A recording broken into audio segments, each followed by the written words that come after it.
deseo en mi corazón de poder venir, de poder conocerles personalmente y de poder animarnos con la palabra de Dios. Tenía muchas ganas de estar en México. Bueno, Dios lo permitió así en este tiempo. Abramos nuestras Biblias en la primera carta de Pedro. Vamos a estar desarrollando a lo largo de estos días algunos pasajes de la primera carta de Pedro. Hoy vamos a estar haciendo la introducción y, si nos da tiempo, vamos a tratar de desarrollar el primer pasaje que vemos en la carta. Jesús le dice a sus discípulos en Juan capítulo 16, no vaya ya, en el verso 33, en el mundo tendréis aflicciones. Un poco antes de que Jesús tuviese que ir camino a la cruz, le dice a sus discípulos, en el mundo van a tener aflicciones, pero confiad, yo he vencido al mundo. En la primera carta que escribe el apóstol Pablo a la iglesia en Tesalónica, le dice que no se inquieten a causa de las tribulaciones, porque ellos le habían dicho que para esto estamos puestos. Entonces, las aflicciones, las tribulaciones, son parte de la vida y el cristiano no está exento de sufrir, de padecer, de pasar momentos de aflicción. Cuando Pedro escribe la primera carta, en el capítulo 4, en el versículo 12 y versículo 13, le va a decir, en el 4:12, dice, amados, no os sorprendáis del fuego de prueba que os ha sobrevenido, como si alguna cosa extraña os aconteciese. No es extraño para Pedro, no es extraño para los cristianos del primer siglo, no es extraño para nosotros que hayan aflicciones, padecimientos o momentos de dificultad en nuestras vidas. Cuando se escribe la primera carta de Pedro, se escribe en un contexto en el cual los hermanos están pasando por muchísimas tribulaciones y muchísimas pruebas. ¿Cómo sabemos eso? Porque lo vamos a ver a lo largo de toda la carta. Por ejemplo, lea conmigo el capítulo 1, versículo 6. Dice, en lo cual vosotros os alegráis, aunque ahora por un poco de tiempo, si es necesario, tengáis que ser afligidos en diversas pruebas. Los hermanos a los que Pedro le escribe la carta están siendo afligidos, y la palabra que se usa allí para aflicción tiene que ver con una situación que produce una tristeza profunda. Los hermanos están pasando por diversas pruebas, termina diciendo el versículo 6. Si ustedes ven el versículo 7, el principio, para que sometida a prueba vuestra fe. La fe de los hermanos está siendo probada. En el capítulo 2, en el versículo 19, 2:19, porque esto merece aprobación. Si alguno, a causa de la conciencia delante de Dios, sufre molestias padeciendo injustamente. Encontramos la palabra sufrimiento y padecimientos en el versículo 20, porque qué gloria es si pecando soy abofeteado y lo soportáis, mas si haciendo lo bueno sufrís y lo soportáis, esto también es aprobado delante de Dios. Vuelve a mencionar en el versículo 20 el sufrimiento y los padecimientos.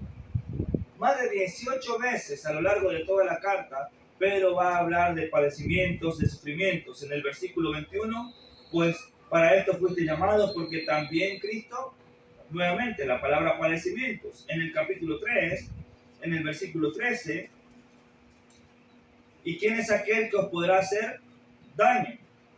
Encontramos allí la palabra daño. Más también si alguna cosa, versículo 14, padecéis.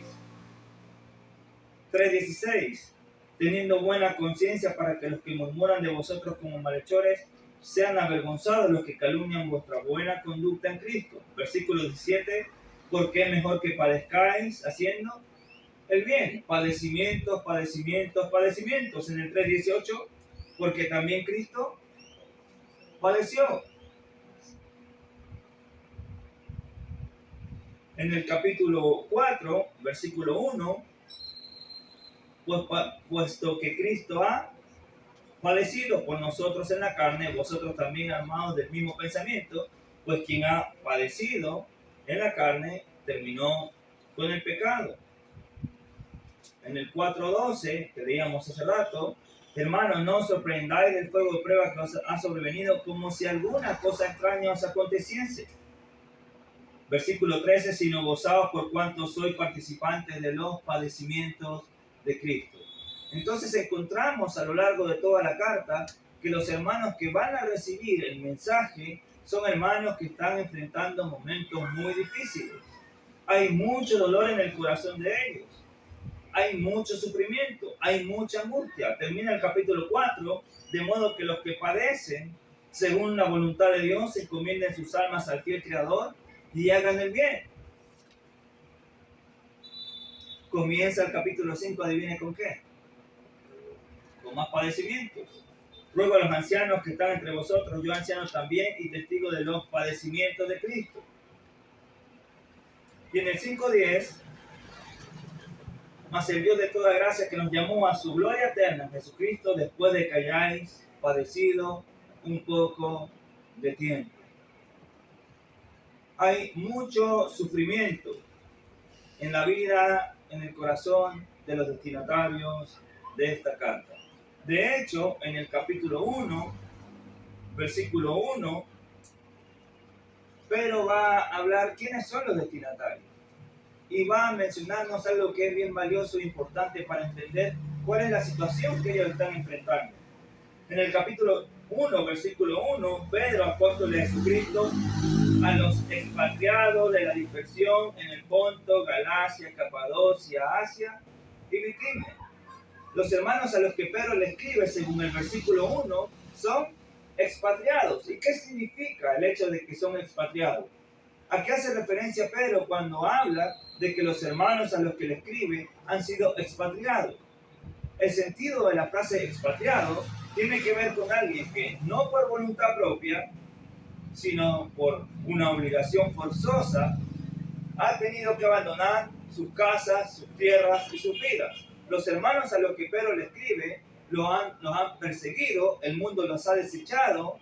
Se dice que cuando se escribe la primera carta de Pedro, está gobernando el emperador Nerón, uno de los emperadores más despiadados y que persiguió a la iglesia en el primer siglo con tanto énfasis. Y los hermanos a los que Pedro le escribe, producto de ello, tuvieron que abandonar todo. Son expatriados. El mundo los ha desechado. Ahora, hay algo interesante aquí. Porque a pesar de todo el sufrimiento, a pesar de todo el dolor, a pesar de las circunstancias que ellos están enfrentando, vemos en la carta de Pedro 5 llamados. ¿Usted quiere saber cuáles son? Si quiere anotarlos, anótelo conmigo. Capítulo 1, versículo 16, versículo 15, perdón. 15 y 16. Primer llamado. Sino como aquel que os llamó es santo, sed también vosotros santos en toda vuestra manera de vivir. Versículo 16, porque escrito está, sed santos porque yo soy santo. Eso quiere decir que el cristiano, independientemente de las circunstancias que enfrente en la vida, el llamado que hace Dios, aún en medio de las aflicciones y del dolor, es mantenga desarrollando su vida apartada para mí. Sean santos, vivan vidas apartadas. El segundo llamamiento lo encontramos en el capítulo 2, versículo 9. Mas el Dios de toda gracia, mas vosotros sois, 2:9, linaje escogido, real sacerdocio, nación santa, pueblo adquirido por Dios, para que anunciéis las virtudes de aquel que os llamó de las tinieblas a la luz. Entonces el segundo llamamiento que encontramos en la carta es que los hermanos, a pesar de que están siendo perseguidos, que lo han perdido todo y que están sufriendo, deben seguir anunciando las virtudes de aquel que los llamó y los trasladó de las tinieblas a la luz. El cristiano en medio de cualquier circunstancia anuncia, proclama la grandeza de Dios y las virtudes de aquel que nos llamó de las tinieblas a la luz. Tercer llamamiento. Capítulo 2, versículo 21. El versículo 20 va a hablar de las, como vimos hace rato, de los padecimientos, porque qué gloria es si pecando soy abofeteado y lo soportáis. Mas si haciendo lo bueno sufrís y lo soportáis, esto ciertamente es aprobado delante de Dios, porque para esto fuisteis. ¿Para qué? Es interesante el tercer llamamiento, porque el tercer llamamiento es a seguir el ejemplo de Cristo, a seguir sus pisadas, en referencia a ¿qué? Al sufrimiento. Lo que va a decir en el versículo 21, para esto fuiste llamado, porque también Cristo padeció por nosotros, dejándonos ejemplo para que nosotros sigamos sus pisadas. Entonces el tercer llamamiento tiene que ver con la voluntad de sufrir las mismas cosas que Cristo sufrió. El llamamiento que nos hace el Señor es a padecer. Amén. Cuarto llamamiento. Capítulo 3, versículo 8. Dice, finalmente, sed todos de un mismo sentir, compasivos, amándoos fraternalmente, misericordiosos y amigables, no devolviendo mal por mal ni maldición por maldición, sino por el contrario, bendiciendo, sabiendo que fuisteis llamados para que heredéis bendición. El cuarto llamamiento tiene que ver con el hecho de el Señor les llamó para bendecir a otros.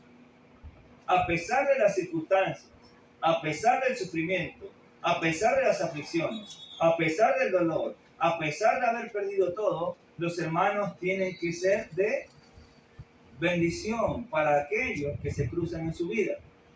Y si profundizamos un poco más, ojalá en el transcurso de los días podamos hacerlo. ¿Sabe a quién tienen que bendecir ellos? Aquellos que os persiguen, os maldicen y hacen mal. Todos los que están causándole dolor, sufrimiento, angustia, todos aquellos que lo están persiguiendo, que les han hecho tanto daño, ¿sabe qué dice el Señor? Sea de bendición para ellos. Porque ustedes fueron llamados para dar bendición. ¿Fácil? No es. Sin embargo, ese es el llamamiento que hace el Señor. Y en el capítulo 5 encontramos el último llamamiento, mas el Dios de toda gracia que nos llamó, versículo 10, a su gloria eterna en Jesucristo. El último llamamiento que encontramos es a su gloria eterna en Jesucristo. Hay algo interesante, o dos cosas interesantes que podemos ver a lo largo de la carta. Una de ellas tiene que ver con que Pedro va a hablar muchas veces o varias veces de gozo en la carta. Y uno puede o tiene que preguntarse, ¿cómo así? Pareciese contradictorio que se hablase de gozo en un contexto en el cual los hermanos lo han perdido todo. Parece algo ilógico hablar de gozo, de alegría, cuando los hermanos a los que le están escribiendo esta carta están sufriendo, están pasando por el fuego de la prueba, hay tristeza, hay dolor en su corazón, lo han perdido todo. ¿Cómo es que se puede hablar de gozo? De hecho, no solamente Pedro. En Santiago capítulo 1, tened por sumo gozo cuando halléis en diversas pruebas. ¿Cómo es que en la mente de los apóstoles se puede hablar de gozo? ¿Cómo es que en la carta de Filipenses, por ejemplo, Pablo hable tanto acerca de gozo cuando está preso esperando una sentencia de vida o muerte? Si ustedes ven conmigo en el capítulo 1, versículo 6, en lo cual vosotros os alegráis, aunque ahora, si es necesario, por un poco de tiempo tengáis que ser afligidos. En el capítulo 1, versículo 8, a quien amáis sin haberle visto, en quien creyendo, aunque ahora no le veáis, os alegréis con gozo inefable y glorioso. ¿Cómo es que Pedro puede hablar de alegría y en el versículo 8 de un gozo inefable y glorioso?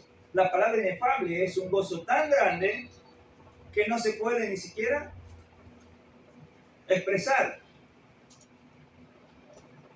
Pero, ¿será que se equivocó? En el capítulo 4, en el versículo 12 y versículo 13, amados, no os sorprendáis del fuego de prueba que os ha sobrevenido como si alguna cosa extraña os aconteciese, sino gozaos, nuevamente, sino gozaos, por cuanto sois participantes de los padecimientos de Cristo, para que también en la revelación de su gloria os gocéis con gran alegría. Nuevamente gozo y alegría. Ya vamos a estudiar cuando entremos en la carta por qué. ¿Por qué Pedro habla tanto de gozo y de alegría? La segunda cosa que quiero resaltar, que vemos a lo largo de toda la carta, es que a pesar de que el sufrimiento que están enfrentando los hermanos es por seguir al Señor y el sufrimiento es injusto, miren el llamado que le va a hacer o la invitación que le va a hacer Pedro a los hermanos a los que le escribe. En el capítulo 2, en el versículo 14, dice: ya los gobernantes como enviados para castigar, castigo de los malhechores y alabanza de los que hacen bien. Subraye y tenga presente, hacen bien. Verso 15, porque esta es la voluntad de Dios, que haciendo bien. El cristiano, independientemente de las circunstancias, hace el bien, incluso aquellos que le hacen mal. En el verso 20, pues qué gloria es si pecando soy abofeteado y lo soportáis, mas si haciéndolo bueno. El cristiano hace lo bueno aún en medio del dolor. En el capítulo 3, versículo 13, ¿y quién es aquel que os podrá hacer daño si seguís el bien? Y en el capítulo 4, versículo 19, de modo que los que padecen según la voluntad de Dios encomienden sus almas al fiel Creador y hagan el bien. Hagan el bien, hagan lo bueno. No importa si es aquellos que lo hacen sufrir, hagan el bien, bendigan.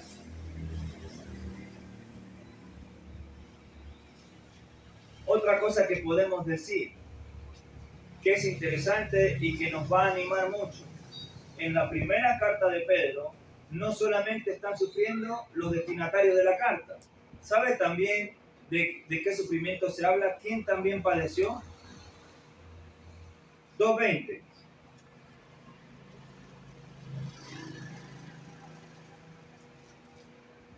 O 2:21.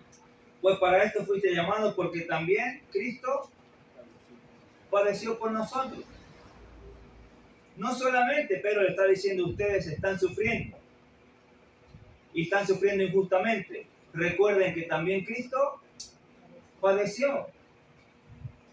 En el capítulo 3, versículo 18, porque también Cristo padeció una sola vez por los pecados, el justo por los injustos, para llevarnos a Dios.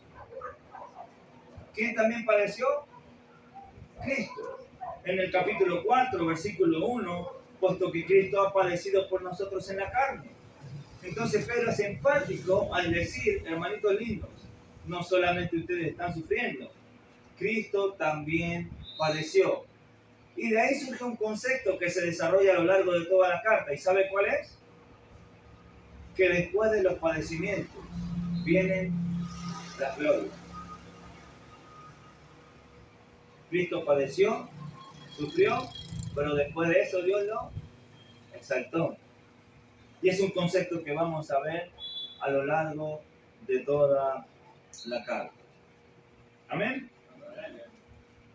Ahora, no solamente los destinatarios, no solamente Cristo, sino mira el capítulo 5.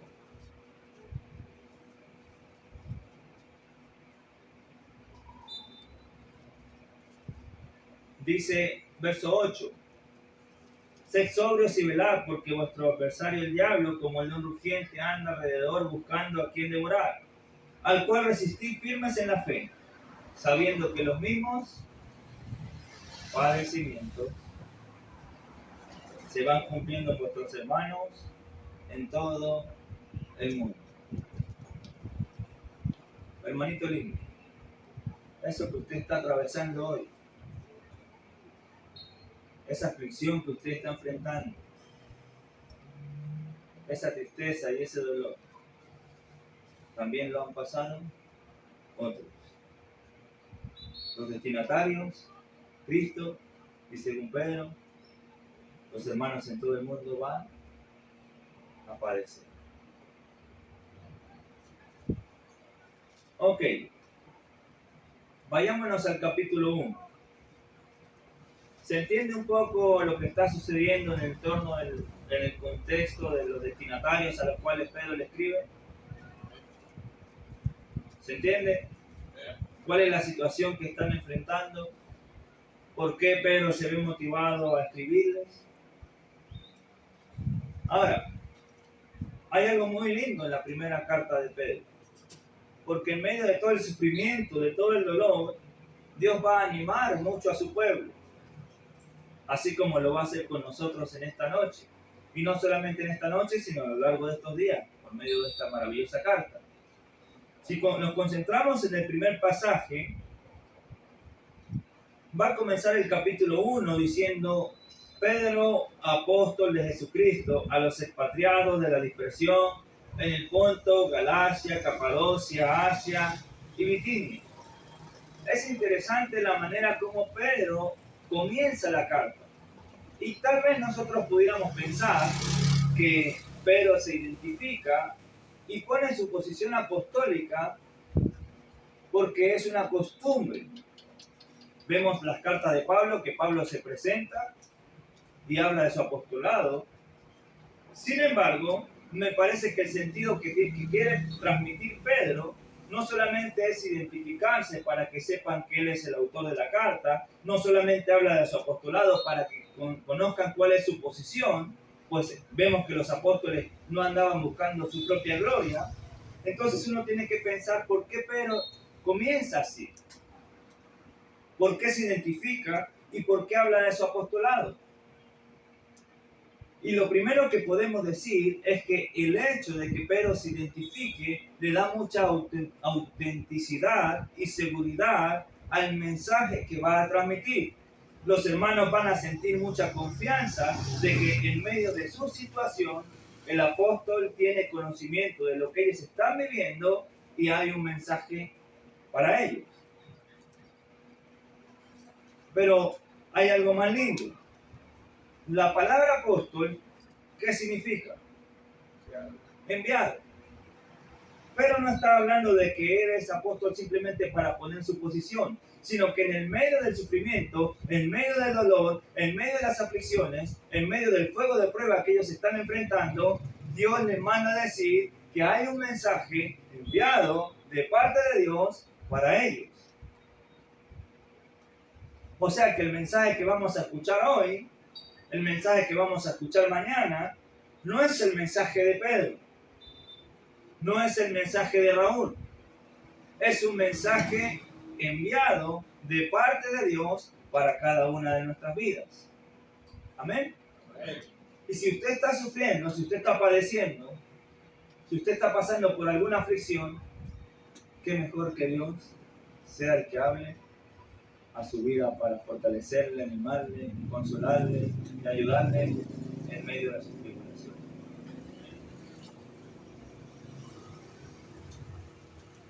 Pedro, apóstol de Jesucristo, a los expatriados.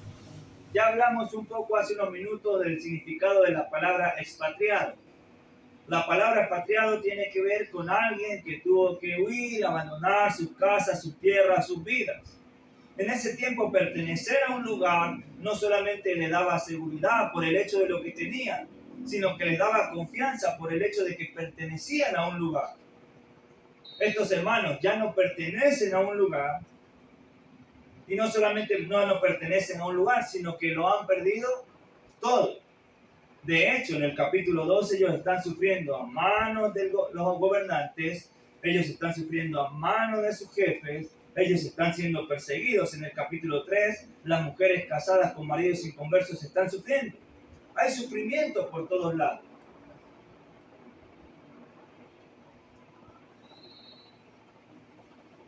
Pero fíjense el contraste. Porque no solamente la palabra expatriado tiene que ver con que tuvieron que huir, sino que también hay un sentido de que el mundo los ha desechado. Por el hecho de ellos haber decidido seguir a Cristo, el mundo los hizo a un lado, el mundo los despreció, el mundo los desechó, el mundo los humilló, el mundo los persiguió. Pero ¿cómo comienza el versículo 2? El mundo los ha desechado y Dios le dice, pero yo los he elegido. El mundo los ha despreciado y ustedes lo han perdido todo, pero yo he puesto mis ojos en ustedes. Imagínense en medio del sufrimiento, en medio del dolor, en medio de la angustia, de no saber qué hacer con sus vidas, de haberlo perdido todo, recibir un mensaje de parte de Dios que te dice, yo puse mis ojos en ti. Y hay dos cosas que quiero decir del concepto de elegido, para que no se malentienda. No está diciendo Pedro que Dios eligió a unos para salvación y a otros no, como muchos piensan. El sentido de la palabra elegido es que Dios tiene un conocimiento de nosotros y ha puesto sus ojos en nosotros. Al igual que como lo hizo, por ejemplo, en el Evangelio de Juan, capítulo 1, con Natanael, cuando Felipe trae a Natanael, ¿qué le dice Jesús a Natanael? He ahí un verdadero israelita en cuya boca no hay engaño. Y Natanael le dice, ¿de dónde me conoces? Antes de que Felipe te trajera, yo te vi debajo de la higuera. Y eso es maravilloso y es hermoso porque Dios tiene conocimiento de nosotros. Y si estás pasando por alguna dificultad, si hay aflicción, si hay lucha, si hay tristeza en tu corazón, Dios sabe perfectamente lo que tú estás viviendo, pues te conoce. Ahora, el otro sentido de la palabra elegidos tiene que ver con el hecho de preferidos, consentidos. No sé qué palabra se usa aquí en México para referirse a alguien que es consentido. ¿Qué palabra se usa? Esa. Bueno, los hermanitos a los que Pedro le está escribiendo, Dios le está diciendo, ustedes son mis consentidos. Es un sentido muy similar a lo que nosotros vemos en Éxodo capítulo 19, cuando Dios hace el pacto con el pueblo de Israel después de haberlo sacado de la esclavitud de Egipto. Y en Éxodo capítulo 19, Dios le va a decir al pueblo de Israel, en el versículo 5,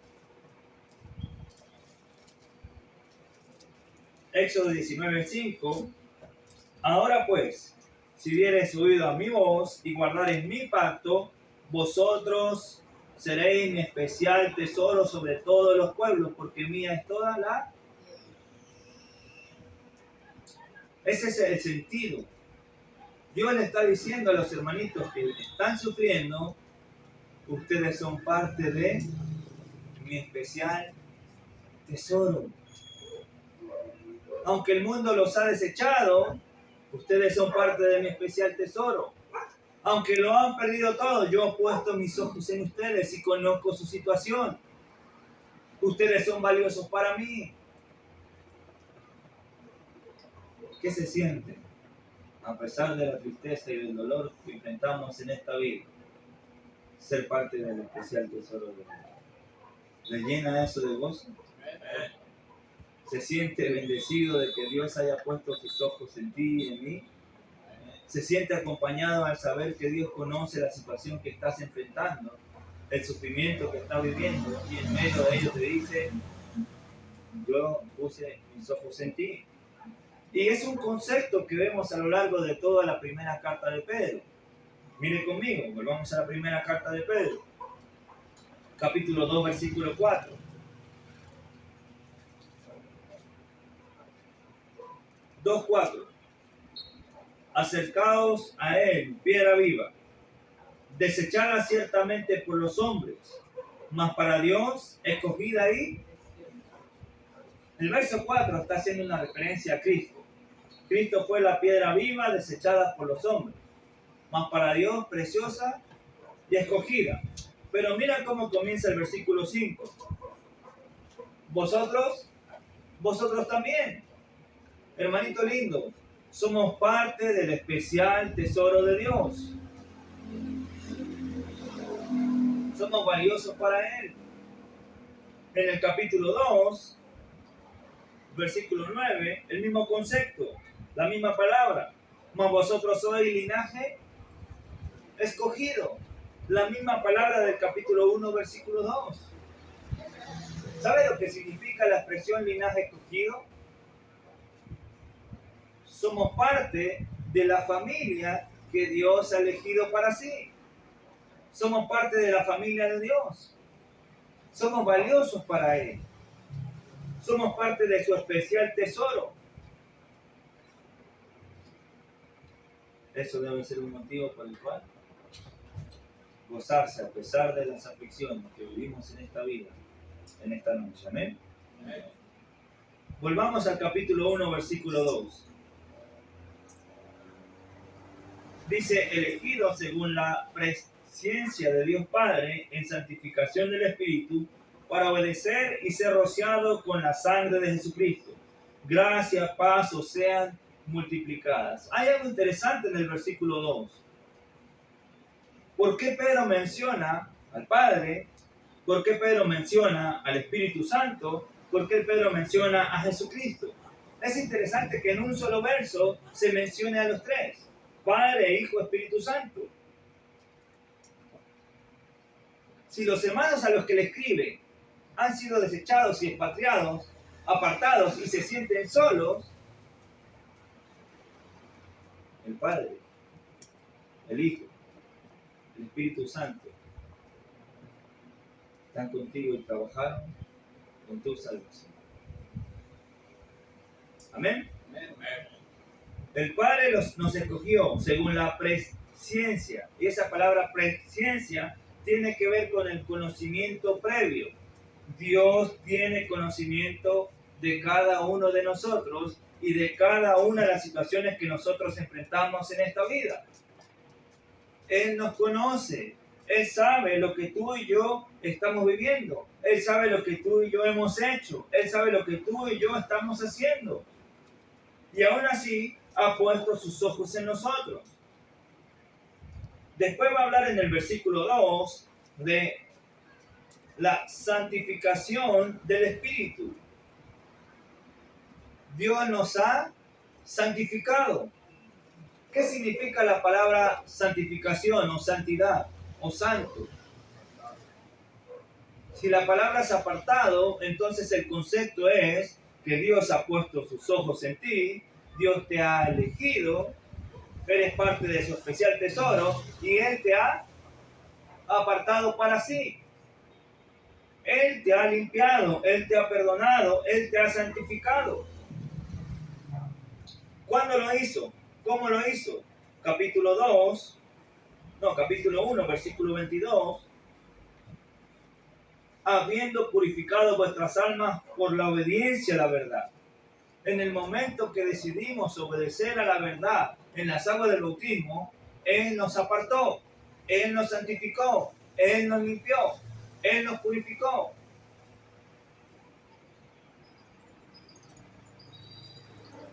Ahora, fuimos santificados, llamados a ser santos. ¿Qué quiere decir eso? ¿Cómo comienza la segunda carta de Corintios en el capítulo 1? Con esa palabra y esa expresión. Santificados, llamados a ser santos. El Señor nos ha santificado por medio de la obediencia a la verdad en las aguas del bautismo, pero nosotros debemos desarrollar y continuar viviendo nuestras vidas en santidad. Porque nos eligió, nos santificó, y después que dice la santificación en el Espíritu, para obedecer. Él espera que nosotros desarrollemos la vida, ¿sabe cómo? Mira el capítulo 1, versículo 14. Viviendo vidas como hijos obedientes, pues te santificó y te eligió para que tú y yo, independientemente de las circunstancias, le obedezcamos y desarrollemos nuestra vida. Verso 15, sino como aquel que os llamó es santo, sed también vosotros santos en toda vuestra manera de vivir. La razón está en las circunstancias. La razón de la santidad está en ¿qué? ¿En qué? En que Él es santo. Eso quiere decir que independientemente de las circunstancias, nosotros debemos desarrollar una vida en santidad, No por lo que vivimos, ni dónde vivimos, sino por lo que Él es.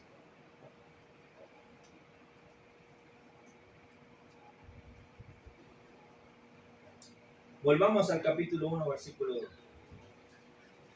Entonces nos eligió según su previo conocimiento, nos santificó en la santificación del Espíritu, nos escogió para obedecer, y termina el versículo 2 diciendo, y ser rociados con la sangre de Jesucristo. ¿Por qué Pedro usa esa expresión? ¿A qué se refiere con que fuimos rociados con la sangre de Cristo? ¿Cuál es el sentido? Díganlo sin miedo. Probablemente el sufrimiento igual puede ser. Ok. ¿Qué más?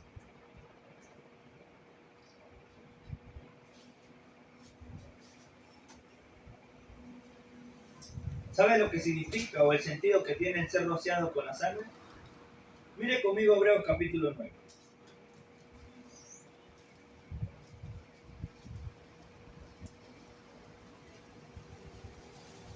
Versículo 17.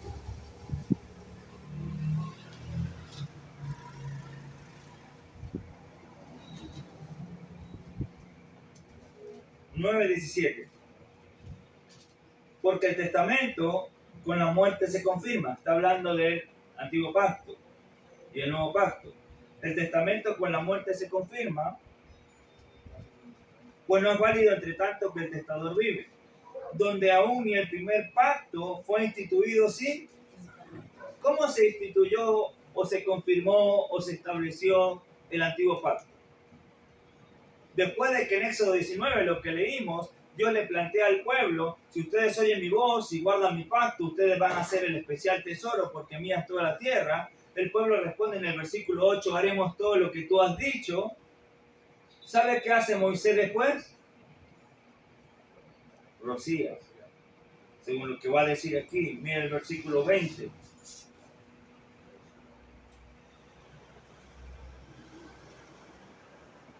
Bueno, versículo 18, de donde ni el primer pacto fue instituido sin sangre, porque habiendo anunciado Moisés todos los mandamientos de la ley a todo el pueblo, tomó la sangre de los becerros y de los machos cabríos con agua, lana, escarlata y sopo, y roció el mismo libro y también a todo el pueblo, diciendo, esta es la sangre del pacto que Dios nos ha mandado. Y además roció también con la sangre del tabernáculo y todos los vasos del ministerio, y casi todos purificados según la ley, con sangre, y sin derramamiento de sangre no se hace remisión. Entonces el concepto que Pedro quiere plasmar al empezar la carta, al hablar del derramamiento y el rociamiento de la sangre de Cristo, tiene dos sentidos. Uno, reforzar el concepto de que Él nos ha santificado y nos ha purificado, porque el rociamiento de la sangre servía para ello. Pero me parece a mí que el sentido que Pedro quiere darle más es decirle a los hermanos que están sufriendo, no están solos, pues Dios hizo un pacto con ustedes el día que ustedes decidieron obedecer a la verdad.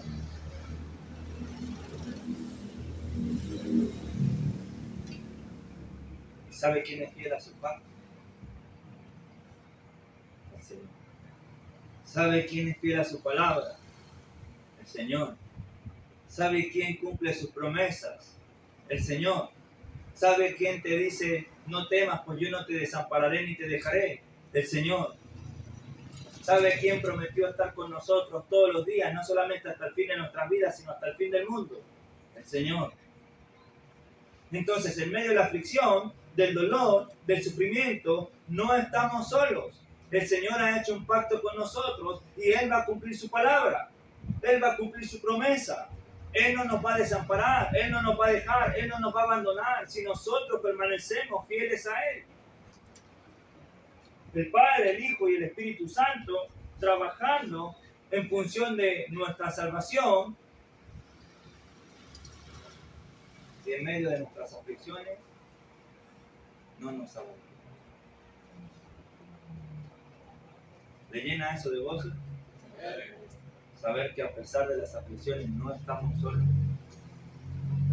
que hay promesas de Dios para nuestras vidas que Él va a cumplir.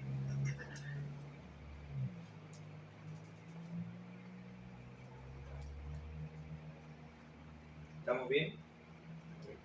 ¿Están cansaditos? ¿Seguro?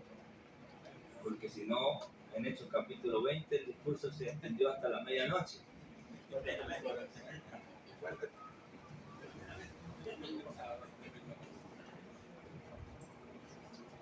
Vamos a ver un poco del versículo 4, del versículo 3. ¿Preguntas, comentarios o está bien así, hermano? ¿Pueden hacer? ¿Sí? Si alguien tiene alguna pregunta, hable ahora o me preguntan el próximo día.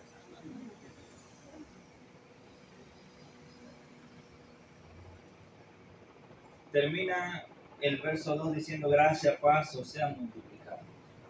Ese es el deseo de Dios. Que a pesar de las circunstancias podamos vivir en paz, sabiendo que Él está con nosotros, que Él nos ha elegido, que Él nos ha certificado, que Él ha hecho un pacto con nosotros,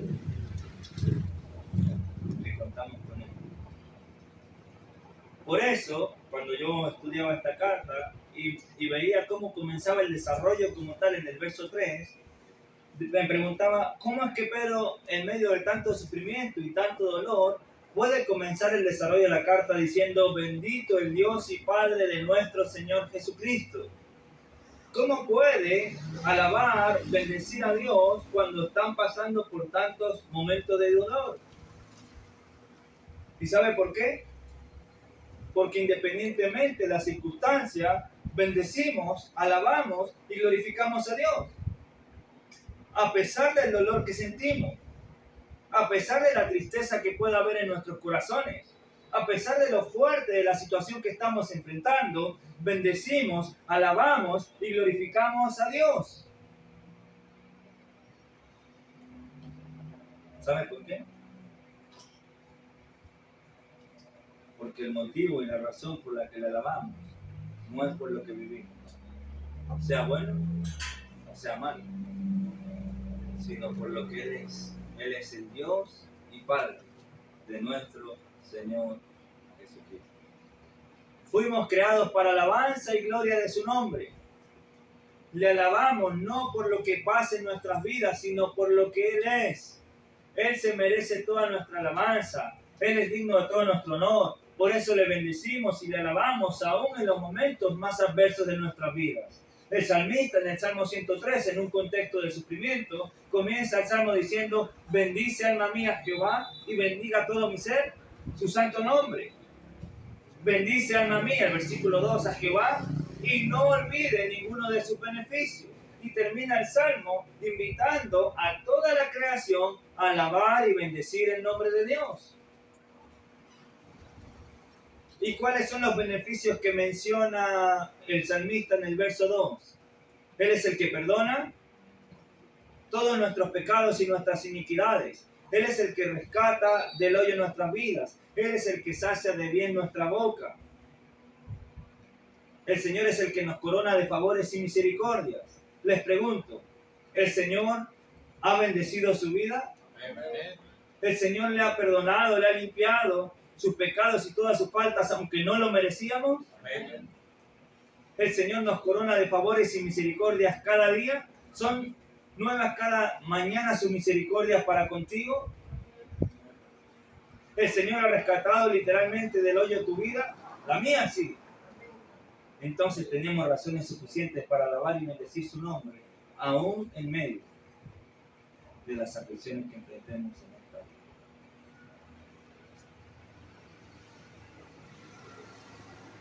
Pero no lo es todo.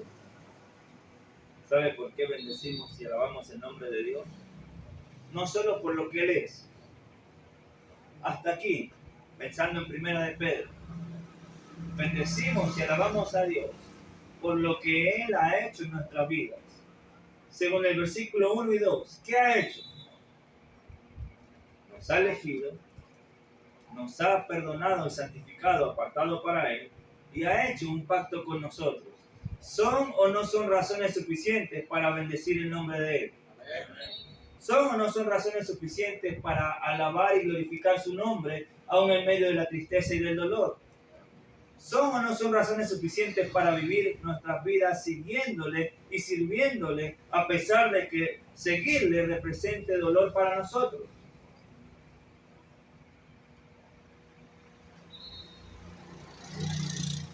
No solo por lo que Él ha hecho, también por lo que hace.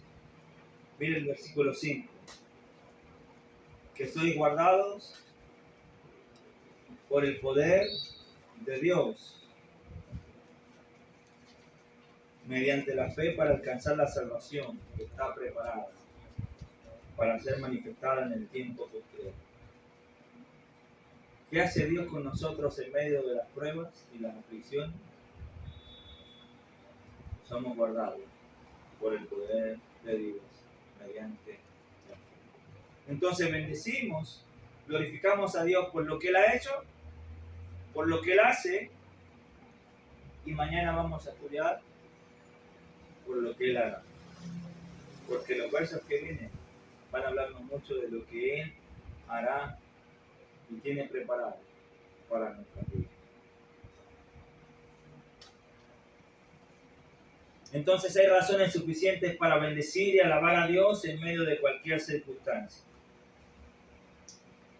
Verso 3. Que según su gran misericordia nos hizo renacer para una esperanza viva.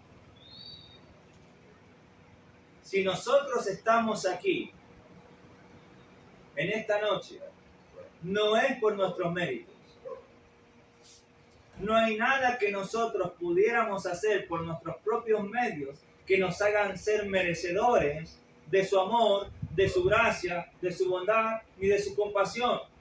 No hay nada que nosotros humanamente podamos hacer que nos haga ser dignos de ser elegidos por Él. No hay nada que nosotros podamos hacer por nosotros mismos que nos santifique o nos limpie a nosotros mismos. No hay nada que nos haga ser merecedores de tener un pacto con Él. Si tenemos un pacto con Él, si fuimos elegidos por Él, si fuimos santificados por Él, es única y exclusivamente por su grande misericordia.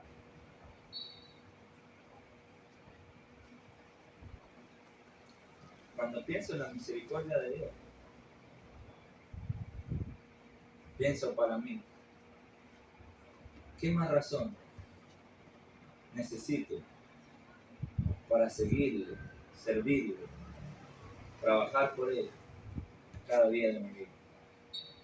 ¿Necesitas algo más? Si la misericordia de Dios, su grande misericordia que ha tenido para contigo, no te mueve, no te impulsa a servirle, a seguirle, a amarlo, yo no sé qué más es. Aunque seguirle y servirle traiga sufrimiento. A pesar del dolor, Dios ha sido misericordioso con nosotros. Según Lamentaciones capítulo 3, por su misericordia no hemos sido consumidos. ¿Sabe por qué? Porque nunca decayeron sus misericordias. Nuevas son cada mañana. Según el Salmo 26 o 126, después vamos a corroborarlo, termina cada verso diciendo: grandes son sus misericordias, grandes son sus misericordias. El Señor ha sido misericordioso con nosotros. Y en base a su misericordia, según su gran misericordia, nos hizo renacer. ¿Cuándo renacimos? El día que decidimos obedecer a la verdad en las aguas del bautismo. ¿Hay alguien que nos acompañe y nos visite esta noche? Si hay alguien que no haya nacido de nuevo, el Señor por su misericordia lo invita hoy a que piense en lo que Cristo hizo para salvarnos, muriendo en la cruz por nuestros pecados, siendo sepultado, pero el tercer día resucitó, para que usted y yo hoy tengamos esperanza de vida y de vida eterna. Porque ese nuevo renacer, ese nuevo nacimiento, ese renacer, dice que trae consigo para una esperanza viva. La esperanza que el Señor nos promete es una esperanza viva. ¿Qué significa eso? Que ni aún la muerte no la puede quitar. Pues la esperanza el cristiano no la pierde en la tumba. La esperanza del cristiano va más allá de un cementerio. La esperanza del cristiano va más allá de esta vida. ¿Qué es lo peor que le puede pasar a los destinatarios de la carta en base a su sufrimiento? Morir. ¿Qué es lo peor que nos puede pasar a nosotros en esta vida? Morir. Bueno, según la esperanza que el Señor nos ha dado, va mucho más allá de eso. Es una esperanza que ni aún la muerte no lo puede quitar. El cristiano no va camino al cementerio, el cristiano va camino a la vida eterna. Todos queremos ir al cielo, pero no queremos pasar por allí. Hay una esperanza que va más allá de esta vida. En este mundo la gente dice la esperanza es lo último que se pierde. El cristiano, ni aún después de la muerte, pierde la esperanza, pues el Señor nos ha dado una esperanza viva. Con esto termino por hoy. ¿Qué es lo que le da seguridad a nuestra esperanza? ¿Cómo podemos estar seguros que después de la muerte hay vida para el cristiano? ¿Cómo podemos estar seguros de que hay una vida eterna? ¿Cómo podemos estar seguros de que nada ni nadie puede robarnos la esperanza que el Señor nos ha dado? ¿Qué es lo que nos da la convicción, la certeza y la seguridad de que a pesar de que en esta vida suframos, que a pesar de que en esta vida padezcamos, que a pesar de que en esta vida enfrentemos dolor y aún que partamos, no nos pueden quitar la esperanza? ¿Qué le da seguridad a tu esperanza? Mira el verso 3. Que Cristo resucitó de los muertos y hoy vive y vive para siempre. Y así como Él resucitó para vida eterna, un día, a pesar de las aflicciones, de las luchas que enfrentamos en esta vida, si permanecemos fieles al Señor, vamos a estar eternamente en su presencia. Amén. Amén. Así que las aflicciones de esta vida no nos hagan retroceder. Por el contrario, en medio del sufrimiento, recuerde que el Señor ha puesto sus ojos en usted, lo ha elegido, lo conoce su situación, lo ha apartado para sí, lo ha perdonado, lo ha santificado, ha hecho un pacto con usted de que va a estar con usted hasta el fin del mundo. Si usted permanece fiel a Él, y por su misericordia nos ha dado la oportunidad de comenzar de nuevo con Él, para tener una esperanza de vida y de vida eterna. Amén. Amén. Continuamos mañana, si Dios lo permite, con algo muy interesante. 3 características tiene la prueba. Les voy a adelantar una de ellas para que se acueste esta noche tranquilo. Las pruebas son por un poco de tiempo, aunque duren toda la vida.